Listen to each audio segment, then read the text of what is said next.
bien salut tout le monde, c'est Raphaël, j'espère que vous allez super bien. Aujourd'hui, une nouvelle vidéo où on va s'occuper de la rénovation de plastique terni sur la BMW. J'ai un rétro qui est tout terni et on a changé l'autre. Si jamais vous n'avez pas vu la vidéo, elle est juste avant celle-ci. J'avais changé un rétro parce qu'il était cassé par l'ancien propriétaire. Et aujourd'hui, on va s'occuper du coup du rétro côté passager. Celui-là passager, il est un peu terni, il est un peu abîmé. Et j'ai reçu du produit, normalement on devrait faire des petits miracles. C'est du Polytrol, je suis pas du tout sponsorisé pour montrer ou quoi. Mais j'ai vu pas mal de gens en utiliser. C'est pour rénover du plastique, du métal, il y a un petit peu de tout, même le chrome, donc on va utiliser ça sur le chrome, sur le plastique de la voiture et on va voir ce que ça donne.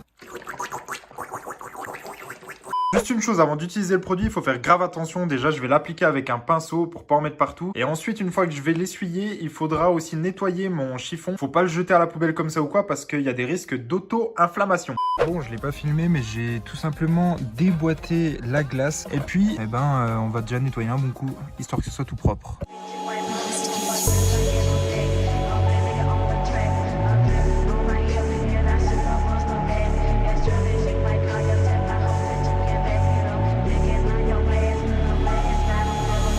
Bon, j'ai mis un petit morceau de scotch sur le chrome pour vous montrer la différence entre ici, parce que là je vais le traiter, le morceau de chrome, et là je vais le laisser normal, comme ça vous allez bien voir la différence. Voilà, allez, c'est parti, il faudra le laisser reposer 20 minutes.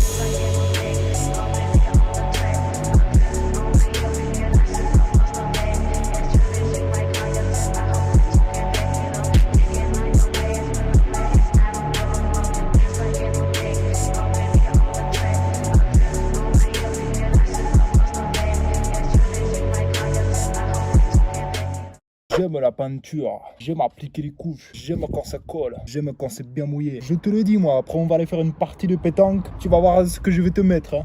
Bah voilà, on n'a plus qu'à attendre 20 minutes et puis on va voir le résultat. Hein.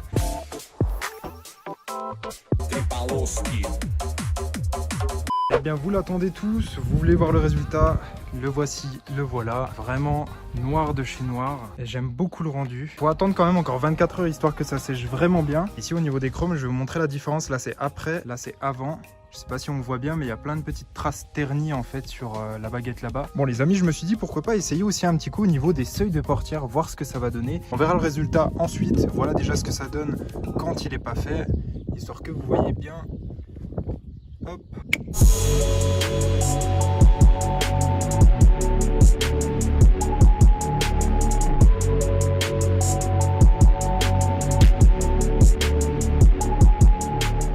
Bon ouais, je suis vraiment pas mal satisfait, ça rend super bien. Mis à part peut-être le chrome là en fait, il était pas mal rayé.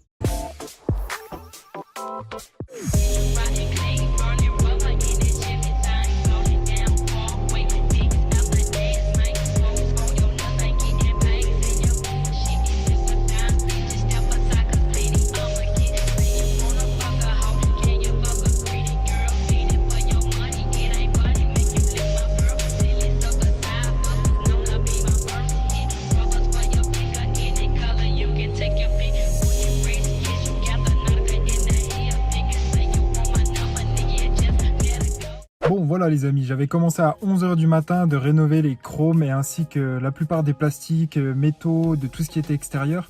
J'ai fini les 16 h de l'après-midi, donc je vais vous montrer un petit peu ce que ça a donné au final et je suis plutôt satisfait. Donc n'hésitez pas à mettre un petit like et puis à vous abonner si jamais le produit vous plaît.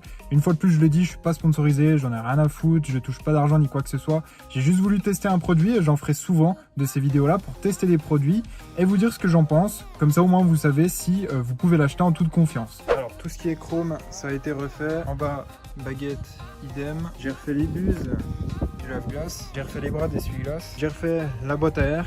Là, la prise d'air, j'ai refait le plastique là, et puis les grilles, ainsi que le loquet. Voilà, le loquet, il est tout neuf, et les grilles, il y a quelques rayures, mais la plupart, c'est nickel. Voilà, tout simplement.